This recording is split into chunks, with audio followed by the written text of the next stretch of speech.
বিসমিল্লাহির রহমানির রহিম। সম্মানিত উপস্থিতি ভাই এবং বন্ধুগণ, এইভাবে আপনার ঘরের ছেলে মেয়ে থেকে শুরু করে আপনার ছেলেটার বিভিন্ন জায়গায় চুল কাটা, আপনার ছেলেটা বিভিন্ন প্যান্টটা ছেঁড়া, সবই অপসংস্কার, অপসংস্কৃতি। আপনার ছেলেটা লুডো, ক্রাইম পেট্রোল আর ফ্রি ফায়ার, পাবজি সব খেলার সময় ব্যয় করতে পারে। টিভির দোকানে আরও কিছু সব জায়গায় সময় ব্যয় করে।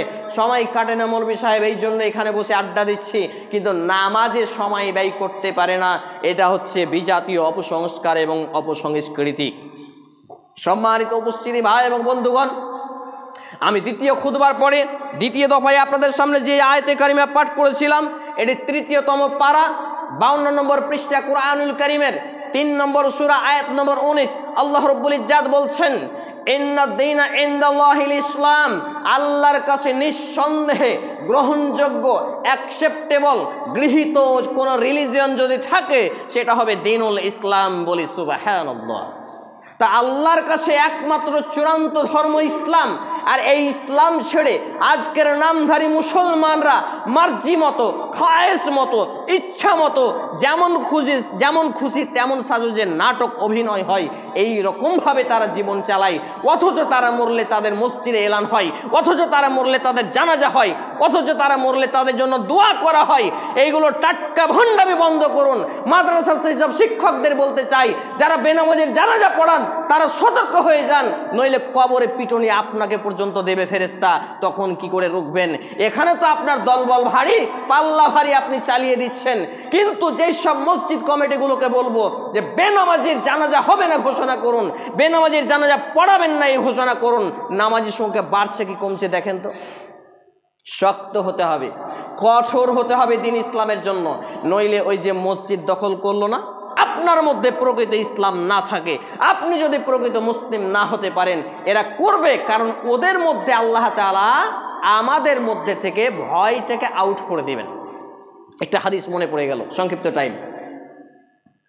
একদা নবী করিম সাল্লাল্লাহু আলাইহি ওয়াসাল্লাম বলছেন যে আমি দেখতে পাচ্ছি অচিরেই বিজাতীয় লোকেরা মুসলমানদেরকে ধরে টুকরো টুকরো করবে, তাদেরকে মেরে হত্যা করবে, তাদেরকে জবাই করে দেবে। সাহাবায়ে কেরাম রাদিয়াল্লাহু তাআলা আনহুম বলছেন, ইয়া রাসূলুল্লাহ, ইয়া হাবিবাল্লাহ, হে আল্লাহর রাসূল, হে আল্লাহর বন্ধু, আমার পিতামাতা আপনার প্রতি উৎসর্গ হোক, কুরবানি হোক। সেই সময় কি আমাদের দলবল কম হবে যে বিজাতীয় কাফের মুরতাদ বেদিন নাস্তিকরা আমাদের উপরে চড়াও হবে, আমাদেরকে এইরকম করবে? নবী মুহাম্মদুর রাসূলুল্লাহ সাল্লাল্লাহু আলাইহি সাল্লাম বললেন, ক্বালা লা, না, সেই সময় তোমরা হবে সংখ্যাধিক্য, তোমাদের সংখ্যায় হবে অধিক, তোমাদের সংখ্যা হবে বেশি, সংখ্যা নিয়ে তোমরা একবারে গর্বিত হবে, অথচ তোমাদের মধ্যে কাজ করবে হুব্বুদ দুনিয়া, দুনিয়ার ভালোবাসা। আর আহুন সম্পর্কে যখন বলা হলো, যে রাসূল সাল্লাল্লাহু আলাইহি সাল্লামকে বললেন, ইয়া রাসূলুল্লাহ, আহুন কি? তিনি বললেন, তোমাদের মৌতকে তোমরা ভয় পাবে, মৃত্যুকে তোমরা ভয় পাবে, আর দুনিয়ার প্রতি ভালোবাসা বেড়ে যাবে।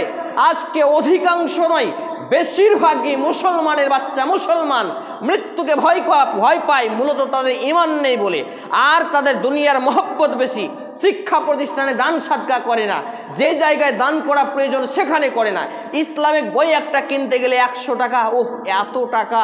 একটা মিসকিন ফকির দরজায় এসেছে, 10 টাকা নোটটা উঠেছে হাতেও, 10 টাকা 2 টাকা কয়েলটা কোথায়, আবার পকেটে হাত ভরে।